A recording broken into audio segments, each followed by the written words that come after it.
ये कहानी एकदम सच्ची घटना पर आधारित है जो लंदन के दो मशहूर माफिया भाइयों की है जिन्होंने एक वक्त पर पूरे शहर पर राज किया था। कहानी शुरू होती है साल 1960 में। लंदन में क्रे ब्रदर्स का एक तरफा नाम चलता था। दोनों भाइयों में बहुत गहरा रिश्ता था। छोटा भाई है रॉन क्रे जो दिखने में काफी खतरनाक है और चश्मा पहनता है। उसका नेचर थोड़ा सनकी और गुस्से वाला है, लेकिन उसे हंसी मजाक भी पसंद है। वहीं बड़ा भाई है रेजी क्रे जो रॉन से बिल्कुल अलग है। वो एक बेहतरीन बॉक्सर है और काफी समझदार माना जाता है। एक सुबह रेजी कॉफी लेकर उन दो पुलिस वालों के पास जाता है जो काफी वक्त से उनका पीछा कर रहे होते हैं। वो उनका मजाक उड़ाता है और जब वो उसे वहाँ से जाने को कहते हैं तो वो कॉफी फेंक कर अपने ड्राइवर से पूछता है कि फ्रैंक कहाँ है। ड्राइवर बताता है कि फ्रैंक अभी तक सो रहा है। रेजी जब फ्रैंक के घर पहुँचता है तो वहाँ उसकी मुलाकात फ्रैंक की बहन फ्रांसिस से होती है। रेजी को फ्रांसिस पहली नजर में पसंद आ जाती है। वो उससे बातें करता है और कहता है कि अगर फ्रांसिस उसके साथ सैटरडे को डेट पर चले तो वो फ्रैंक की गलती माफ कर देगा। फ्रांसिस मान जाती है। इस बीच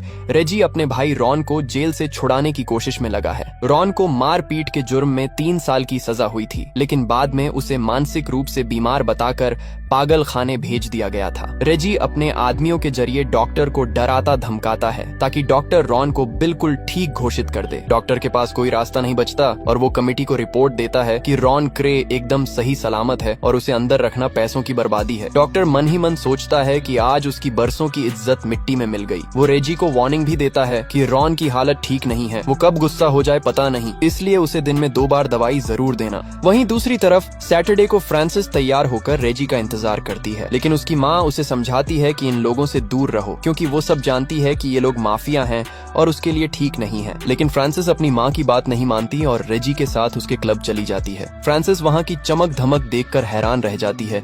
तभी उसे पता चलता है कि ये पूरा क्लब रेजी का ही है। तभी वहाँ रेजी का एक खास आदमी एल्बी आता है और कहता है कि जैक कुछ जरूरी बात करना चाहता है। रेजी फ्रांसिस को बिठाकर जैक से मिलने जाता है। जैक डरते हुए मानता है कि उसने पैसे चुराकर रेजी की ड्रग्स बेची है ताकि वो अपनी पत्नी के नखरे उठा सके। रेजी बड़े आराम से उसे समझाता है कि सारे पैसे वापस कर देना और फिर बात खत्म होने पर जैक से सिगरेट जलवाने को कहता है। लेकिन जैसे ही जैक सिगरेट जलाता है रेजी उसे एक जोर का मुक्का मारता है और वार्न करता है कि अगर दोबारा ऐसा किया तो सीधे मौत मिलेगी। इसके बाद रेजी वापस फ्रांसिस के पास जाता है। फ्रांसिस उससे पूछती है, क्या तुम्हें माफिया बनना पसंद है? रेजी कहता है, मैं कोई माफिया नहीं हूँ, मैं तो बस इस क्लब का मालिक हूँ। मुझे पैसा और लोगों की इज्जत पसंद है। अगली सुबह रेजी फ्रांसिस को अपने भाई रॉन से मिलवाने के लिए जंगल में एक कैरावैन के पास ले जाता है। रॉन वहाँ फ्रांसिस का अच्छे से स्वागत करता है। जब रेजी बियर लेने अंदर जाता है तो रॉन और फ्रांसिस बातें करते हैं। फ्रांसिस हैरान होती है कि रॉन अकेला क्यों रहता है। तब रॉन उसे खुलकर बताता है कि वो होमोसेक्सुअल है और उसे मर्दों में दिलचस्पी है। रॉन कहता है कि इंसान को अपनी असलियत नहीं छुपानी चाहिए वरना वो कभी खुद को पहचान नहीं पाएगा। रॉन उसे ये भी बताता है कि वो और उसका भाई जल्द ही पूरे लंदन पर राज करेंगे। कहानी अब मोड़ लेती है उनके दुश्मनों की तरफ, रिचर्डसन गैंग जो साउथ लंदन के सबसे खतरनाक लोग हैं। इनका लीडर है चार्ली जो बड़ा ही जालिम है और अपने दुश्मनों को बिजली के झटके देकर तड़पाता है। अगले दिन जब रेजी सड़क से जा रहा था तभी रिचर्डसन गैंग के लोग रेजी को डराने की कोशिश करते हैं और उसे गाड़ी से ठोक देते हैं, लेकिन रेजी डरने वालों में से नहीं था। वो पलटवार करता है और गाड़ी उस रेस्टोरेंट में घुसा देता है जहां चार्ली खाना खा रहा होता है। हालात बिगड़ते देख चार्ली समझौते के लिए जॉर्ज कॉर्नेल नाम के एक बंदे को भेजता है। जॉर्ज रेजी और रॉन से कहता है कि चार्ली उनसे बात करना चाहता है। रॉन को शक होता है कि कहीं ये कोई धोखा तो नहीं, पर जॉर्ज उसे भरोसा दिलाने की कोशिश करता है। दोनों तरफ से बहस शुरू हो जाती है और गुस्से में दुश्मन रॉन को गाली दे देता है, जिसके बाद माहौल और भी गर्म हो जाता है। रॉन को गुस्सा आ जाता है और वो अपनी गन निकाल लेता है, लेकिन रेजी उसे रोक देता है और कहता है कि वो 1 घंटे बाद उनसे मिलेंगे। जब क्रे ब्रदर्स रिचर्डसन गैंग के ठिकाने पर पहुंचते हैं तो वहां उन्हें डराने के लिए बहुत सारे गुंडे खड़े होते हैं। रॉन अपनी गन निकालकर चिल्लाता है, मुझे गन से मुकाबला करना है, तुम जैसे सड़क छाप गुंडों से हाथ पैर नहीं चलाने। लोग समझते हैं कि रॉन पागल हो गया है, इसलिए वो वहां से निकलने लगते हैं, लेकिन रेजी पीछे नहीं हटता। वो दुश्मन गैंग को मैसेज देता है कि अपने बॉस से कहना कि भड़ में जाए और ये भी साफ कर देता है कि अगर वो पलटवार करेगा तो उसे बुरा नहीं मानना चाहिए। रेजी पहले से तैयार था, उसने अपने हाथों में ब्रास नकल्स पहना हुआ था। तभी रॉन पीछे से आता है और अपने हथौड़े से हमला शुरू कर देता है। सामने 10 लोग थे, लेकिन ये दोनों भाई उन सब पर भारी पड़ते हैं और उन्हें बुरी तरह पीट देते हैं। इसी बीच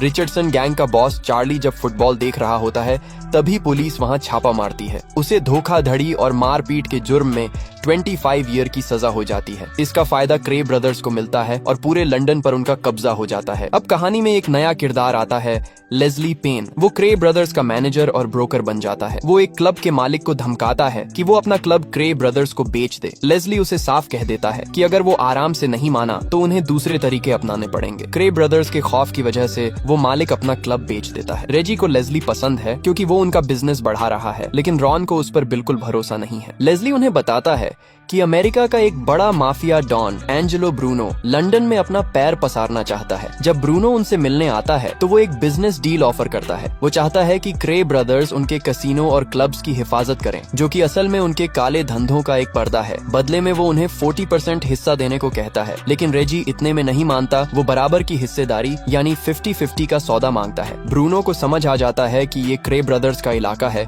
इसीलिए वो उनकी 50-50 हिस्सेदारी की बात मान लेता है और दोनों मिलकर बिजनेस शुरू कर देते हैं। दूसरी तरफ रेजी और फ्रांसिस का रिश्ता गहरा होता जा रहा है, लेकिन फ्रांसिस की मां अब भी रेजी को पसंद नहीं करती। क्रे ब्रदर्स का दबदबा पूरे लंदन में बढ़ चुका है और उनका बिजनेस तेजी से फैल रहा है। लेकिन तभी एक दिन रेजी के नाम का अरेस्ट वारंट आ जाता है और उसे 6 महीने की जेल हो जाती है। रेजी बिना किसी हंगामे के सरेंडर कर देता है। जेल के अंदर एक गार्ड रेजी को परेशान करने की कोशिश करता है और उसे कहता है कि यहाँ उसकी कोई इज्जत नहीं है, पर रेजी दिमाग से काम लेता है। वो गार्ड को बातों में फंसाकर उसकी हथकड़ी की चाबी चुरा लेता है और पानी पीने के बहाने उसे पास बुलाकर वहीं लॉक कर देता है और उसकी अच्छी पिटाई करता है। बाहर रॉन और मैनेजर लेस्ली के बीच झगड़ा शुरू हो जाती है। रॉन एक नई कंपनी खोलने के लिए बिजनेस से 5000 पाउंड मांगता है। लेस्ली मना करता है क्योंकि वो पैसा बिजनेस का है, लेकिन रेजी की गैर मौजूदगी में रॉन ही बॉस है, इसलिए लेस्ली को मजबूरन पैसे देने पड़ते हैं। जब फ्रांसिस जेल में रेजी से मिलने जाती है तो वो रेजी की हालत देखकर डर जाती है। रेजी उसे बताता है कि उसने गार्ड को सबक सिखाया है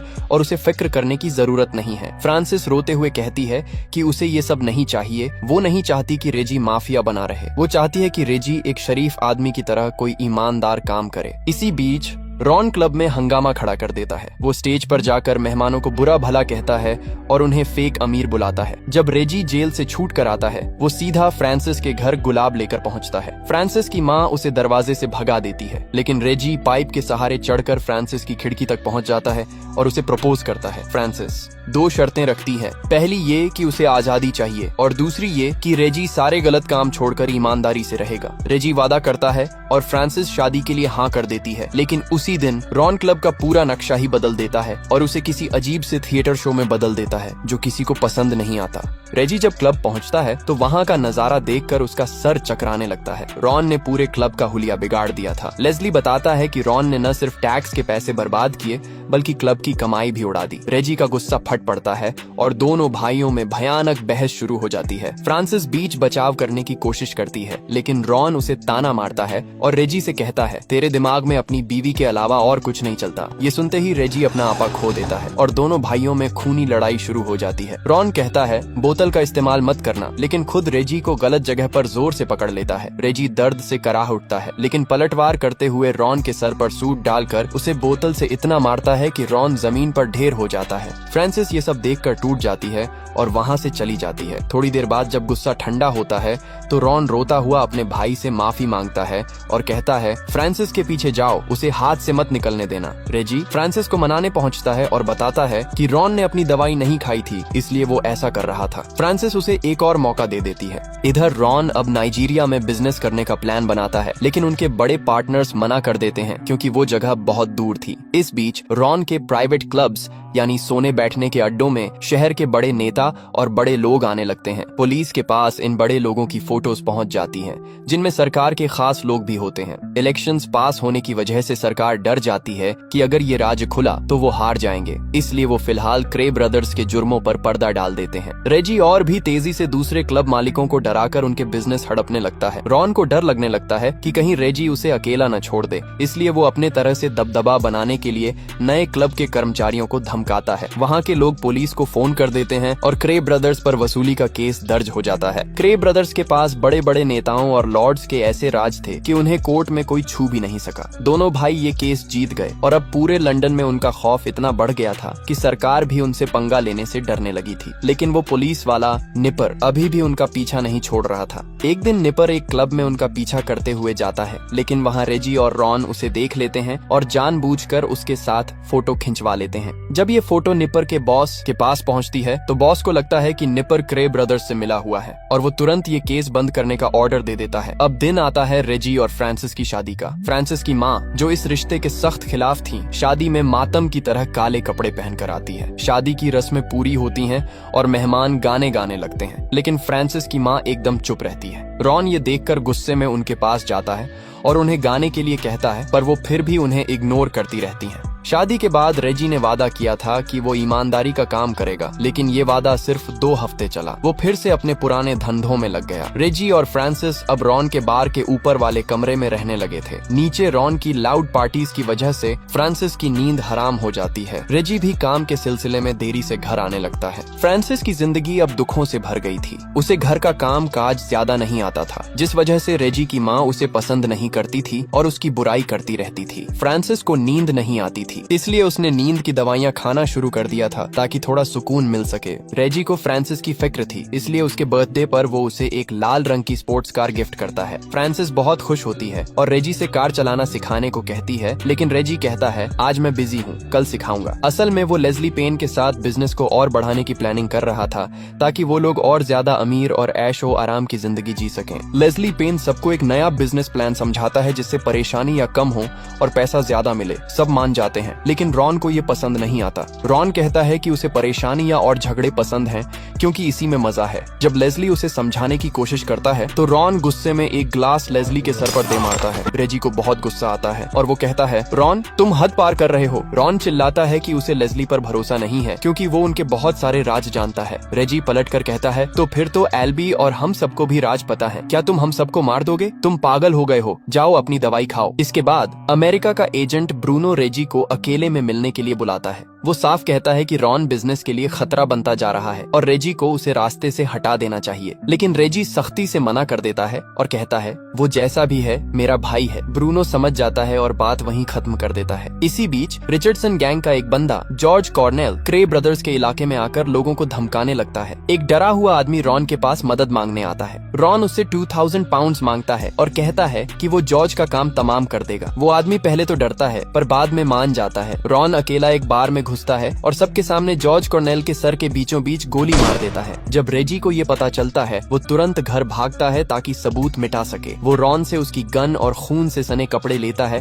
ताकि उन्हें ठिकाने लगा सके। वो एल्बी को भेजता है ताकि बार में मौजूद गवाहों को डराकर उनका बयान बदलवाया जा सके। रेजी की माँ उसे समझाती है कि रॉन ने चाहे जो भी किया हो वो उसका भाई है और उसे उसका साथ देना होगा। रेजी समझ जाता है और रॉन के पास जाकर दवाई की बोतल रखता है और कहता है, इसे खाना मत भूलना, और फिर वो बाहर के मामले संभालने निकल जाता है। लेकिन अब पुलिस वाला निपर चुप नहीं बैठने वाला था क्योंकि अब मामला सीधा मर्डर का था और उसने फिर से अपनी छानबीन शुरू कर दी थी। रेजी को पता चलता है कि एक गवाह हीवाट अभी भी अपना बयान बदलने को तैयार नहीं है। वो फ्रांसिस को अपने साथ लेकर उसके पास जाता है। फ्रांसिस रेजी से कहती है कि हीवाट को सच बोलने दो और रॉन को जेल जाने दो, लेकिन रेजी अपने भाई को फंसने नहीं देना चाहता। वो हीवाट को डराता धमकाता है। अगले दिन जब गवाहों को पहचानने की बारी आती है, हीवाट इतनी डरी हुई होती है कि वो कह देती है कि कातिल यहाँ नहीं है। निपर उसे बार बार पूछता है पर वो डर के मारे मना कर देती है और तुरंत वहाँ से निकल जाती है। रॉन अब आजाद था। पूरे घर में जश्न का माहौल है, लेकिन फ्रांसिस बिल्कुल खुश नहीं है। वो रेजी से पूछती है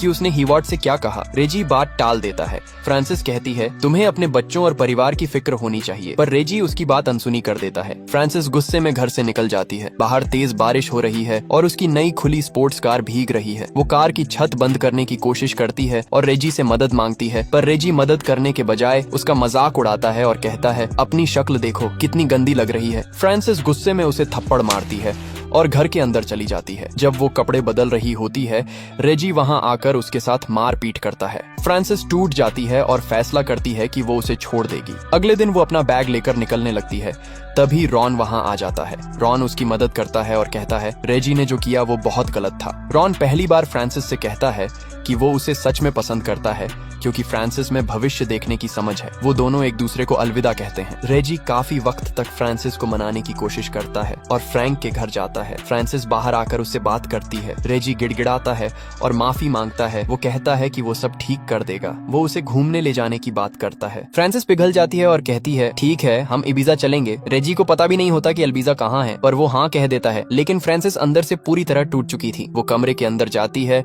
और ढेर सारी नींद की गोलियां खाकर सुसाइड कर लेती है। जब रेजी को ये पता चलता है, उसकी दुनिया उजड़ जाती है और वो बुरी तरह टूट जाता है। फ्रांसिस की मौत ने रेजी को अंदर से खत्म कर दिया था। वो उसके फ्यूनरल पर इतनी शराब पीता है कि होश खो देता है। वो फ्रांसिस को उसकी शादी की अंगूठी वापस देना चाहता है, पर उसे पता है कि अब वो कभी नहीं उठेगी। हर दिन रेजी उसकी कब्र पर फूल रखने जाता है, पर फ्रांसिस की माँ उसे दुत्कार देती है और कहती है तूने मेरी बेटी को मारा है, तेरे फूल उसे वापस नहीं ला सकते। इसी बीच रॉन जैक को बुलाता है और उसे 1000 पाउंड का लालच देकर लेस्ली पेन को मारने के लिए कहता है। जैक लेस्ली के घर जाता है, पर उसका निशाना चूक जाता है और गोली लेस्ली की जांघ पर लगती है। जैक डर के मारे गन फेंक कर भाग जाता है। इस नाकाम कोशिश के बाद पुलिस वाला निपर हॉस्पिटल में लेस्ली से मिलता है और उसे सब सच बताने के लिए राजी कर लेता है। लेस्ली अब क्रे ब्रदर्स के खिलाफ गवाह बन जाता है। एक पार्टी के दौरान रेजी वहां पहुंचता है और जैक का इंतजार करता है। जब जैक आता है तो रेजी उस पर चिल्लाता है कि उसने सब बिगाड़ दिया। जैक पलट कर कहता है मैंने कुछ नहीं किया और फ्रांसिस ने मेरी वजह से सुसाइड नहीं किया। फ्रांसिस का नाम सुनते ही रेजी का दिमाग फट जाता है। वो जैक पर गोली चलाने की कोशिश करता है, पर गन अटक जाती है। जैक भागने लगता है, लेकिन रेजी उसे पकड़ लेता है और उसे खत्म कर देता है। रॉन पूछता है तूने ऐसा क्यों किया?